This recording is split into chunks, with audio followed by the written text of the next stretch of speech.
അരിക്കൊമ്പൻ കുമളി ജനവാസ മേഖലയ്ക്ക് സമീപത്തെത്തി റോസാപ്പുകണ്ടം ഭാഗത്ത് ജനവാസ മേഖലയ്ക്ക് 100 മീറ്റർ അകലെയാണ് ആന എത്തിയത്.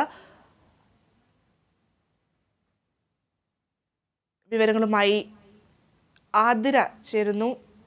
ആതിര, നമുക്കറിയാം കഴിഞ്ഞ വളരെ ജനങ്ങൾക്കേറെ ദ്രോഹമുണ്ടാക്കുന്ന തരത്തിൽ അരിക്കൊമ്പന്റെ ചില അക്രമങ്ങൾ ചിന്നക്കനാൽ ശാന്തനപാറ മേഖലകളിൽ ഉണ്ടായതിനെ തുടർന്നാണ് ആനയെ പെരിയാർ വന്യജീവി സങ്കേതത്തിലേക്ക് മാറ്റുന്ന ഒരു സാഹചര്യം ഉണ്ടായത്. ഇപ്പോൾ വീണ്ടും അരിക്കൊമ്പൻ ആക്രമണത്തിലേക്ക് കടക്കുകയാണോ? നമുക്കറിയാം കഴിഞ്ഞ കുറച്ച് ദിവസങ്ങൾക്ക് മുൻപ് ഒരു റേഷൻ കട തകർത്തൊരു വാർത്തയൊക്കെ കണ്ടിരുന്നു.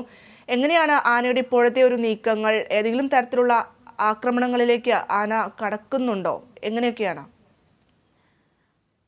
ഭദ്ര, ഏറ്റവും ഒടുവിൽ ഇന്നലെ രാത്രി 11 മണിയോടെയാണ് അരിക്കൊമ്പൻ റോസാപ്പൂക്കണ്ടം ഭാഗത്ത് ജനവാസ മേഖലയ്ക്ക് സമീപം എത്തിയത്. ജനവാസ മേഖലയ്ക്ക് ഏകദേശം 100 മീറ്റർ അകലെ വരെ ആന എത്തിയിട്ടുണ്ടായിരുന്നു. GPS സിഗ്നലുകളിൽ നിന്ന് ആനയുടെ നീക്കം മനസ്സിലാക്കിയ വനപാലകർ തന്നെയാണ് ഉടൻ തന്നെ ഇവിടെ എത്തിയിട്ട് ആകാശത്തേക്ക് വെടിവെച്ച് ആനയെ കാട്ടിലേക്ക് തുരത്തിയത്. ഉച്ചയോടെ തന്നെ സിഗ്നലുകൾ ലഭിച്ചിട്ടുണ്ടായിരുന്നു എന്നാണ് വനം വകുപ്പ് പറയുന്നത്.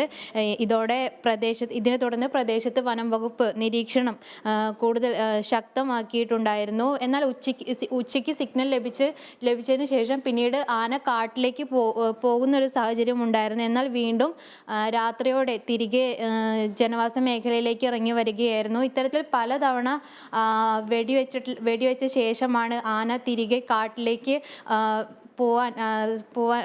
പോകാനിടയായത്. ആന ഈ വനപാലകരെ ഉൾപ്പെടെ ഭയപ്പെടുത്താനുള്ള ഒരു നീക്കം ഉൾപ്പെടെ ആനയുടെ ഭാഗത്തു നിന്നുണ്ടായിരുന്നു. തുടർന്ന് പലതവണ ആകാശത്തേക്ക് വെടിവെച്ച ശേഷമാണ് ആന വനത്തിനുള്ളിലേക്ക് തിരികെ പോയിട്ടുള്ളത്. നിലവിൽ ആന ഈ വനമേഖലയ്ക്കുള്ളിൽ 1.5 കിലോമീറ്റർ അകലെ, ഈ റോസാപ്പുകൊണ്ടം ഭാഗത്ത് നിന്നും 1.5 കിലോമീറ്റർ അകലെ വനമേഖലയ്ക്കുള്ളിലാണ് ഉള്ളത് എന്നാണ് വനപാലകർ നൽകുന്ന വിവരം. മാത്രമല്ല വീണ്ടും ആന തിരികെ വരാനുള്ള ഒരു സാധ്യതയുണ്ട്. ഇത്തരത്തിലുള്ള ഒരു ആശങ്ക ഈ പ്രദേശത്ത് നിലനിൽക്കുന്നുണ്ട്. ഇതിനെ തുടർന്ന് VHF ആന്റിന ഉപയോഗിച്ചുള്ള നിരീക്ഷണ സംഘവും പ്രദേശത്ത് തുടരുന്നുണ്ട്. മാത്രമല്ല വനം വകുപ്പിൻ്റെ നിരീക്ഷണവും പ്രദേശത്ത് ശക്തമായിക്കൊണ്ടിരിക്കുകയാണ്. ഇന്നലെ രാത്രി ആന എത്തിയപ്പോൾ തന്നെ വനംവകുപ്പിലെ ഈ പെരിയാർ കടുവ സങ്കേതം ഡെപ്യൂട്ടി ഡയറക്ടർ, അതുപോലെ തന്നെ ഫീൽഡ് ഡയറക്ടർ ഉൾപ്പെടെയുള്ള ഉന്നത ഉദ്യോഗസ്ഥരുടെ ഒരു സംഘം ഇവിടെ എത്തിയിട്ടുണ്ടായിരുന്നു. ഇവരുടെ നേതൃത്വത്തിലാണ് ആനയെ വെടിവെച്ച് കാട്ടിലേക്ക് തുരത്താനുള്ളൊരു നീക്കമുണ്ടായത്. ഇതിനെ തുടർന്ന് ഇപ്പോൾ ആശങ്കപ്പെടേണ്ട ഒരു സാഹചര്യം ഇല്ലെന്നാണ് ഇതിന് ശേഷം ഇവർ പറഞ്ഞത്. ആന നിലവിൽ ഈ ജനവാസ മേഖലയിൽ നിന്നും 1.5 കിലോമീറ്റർ അകലെ വനത്തിനുള്ളിലാണുള്ളത്. അതുകൊണ്ട് തന്നെ ആശങ്കപ്പെടേണ്ട സാഹചര്യമില്ല. പക്ഷേ തിരിച്ചു വരാനുള്ള ഒരു സാധ്യത മുന്നിൽ കണ്ടാണ് പ്രദേശത്ത് നിരീക്ഷണം ശക്തമാക്കിയിട്ടുള്ളത്. ഭദ്ര, ആതിര, ഈ ആന ഇനിയും ജനവാസ മേഖലയിലേക്ക് ഇറങ്ങും എന്നുള്ള ഒരു സാധ്യത കൂടി മുന്നിൽ കാണുന്നുണ്ട്. ഏതൊക്കെ തരത്തിലുള്ള ഒരു നിരീക്ഷണമാണ് പ്രദേശത്ത് ഒരുക്കിയിട്ടുള്ളത്? അതായത് നമുക്കറിയാം ജനങ്ങളുടെ സുരക്ഷ ഉറപ്പാക്കുക എന്നുള്ളത് അത് വനവകുപ്പിനെ സംബന്ധിച്ചിടത്തോളം ഏറെ നിർണായകമായിട്ടുള്ള ഒരു കാര്യം തന്നെയാണ്. ഈ ചിന്നക്കനാൽ മേഖലയിൽ ആന ആക്രമണം സൃഷ്ടിക്കുന്ന സാഹചര്യങ്ങളിലൊക്കെ തന്നെ വലിയ രീതിയിലുള്ള സുരക്ഷാ സജ്ജീകരണങ്ങളൊക്കെ തന്നെ ഒരുക്കിയിട്ടുണ്ടായിരുന്നു. അത്തരത്തിലുള്ള എന്തെങ്കിലും സുരക്ഷാ കാര്യങ്ങൾ ഇപ്പോൾ വനവകുപ്പിന്റെ ഭാഗത്ത് നിന്ന് ഉണ്ടായിട്ടുണ്ടോ? എന്തൊക്കെയാണ് വിശദാംശങ്ങൾ? ഭദ്ര, GPS സിഗ്നലുകൾ നിരന്തരം നിരീക്ഷിച്ചു വരുന്നുണ്ട്. കഴിഞ്ഞ ദിവസം ഇതുപോലെ അരിക്കൊമ്പൻ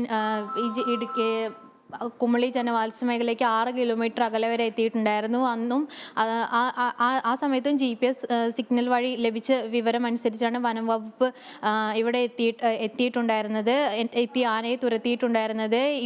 ഇന്നലെ രാത്രിയും GPS സിഗ്നൽ വഴിയാണ് ആനയുടെ നീക്കം വനം വകുപ്പ് മനസ്സിലാക്കിയിട്ടുണ്ടായിരുന്നത്. GPS സിഗ്നൽ നിരീക്ഷണം തുടർന്നുകൊണ്ടിരിക്കുകയാണ്. പക്ഷേ ഇതിലൊരു പ്രതിസന്ധി ഉള്ളത്, ഓരോ മണിക്കൂർ ഇടവിട്ടാണ് സിഗ്നൽ ലഭിക്കുക. അതുകൊണ്ട് തന്നെ ഈ ഓരോ മണിക്കൂർ ഇടവിട്ടുള്ള ആനയുടെ നീക്കമാണ് മനസ്സിലാക്കാൻ സാധിക്കുന്നത്. അതുകൊണ്ട് തന്നെ VHF ആന്റിന ഉപയോഗിച്ചുള്ള ഒരു നിരീക്ഷണവും ഇവിടെ ഒരു സംഘം ഇവിടെ പ്രദേശത്ത് തുടരുന്നുണ്ട്. ഇത്തരത്തിൽ നിരീക്ഷണം ശക്തമാക്കാൻ അതുവഴി ആന എന്തെങ്കിലും തരത്തിൽ ജനവാസ മേഖലയിലേക്ക് ഇറങ്ങുന്ന ഒരു സാഹചര്യം ഉണ്ടായാൽ ഉടൻ തന്നെ അതിന് വേണ്ട നടപടികൾ സ്വീകരിക്കുന്നതിനുമായുള്ള എല്ലാ മുന്നൊരുക്കങ്ങളും വനവകുപ്പിന്റെ ഭാഗത്തു നിന്നും ഉണ്ടായിട്ടുണ്ട്. പ്രദേശവാസികളോട് ഉൾപ്പെടെ ആശങ്കപ്പെടേണ്ട സാഹചര്യമില്ല എന്നാണ് വനവകുപ്പ് അറിയിക്കുന്നത്.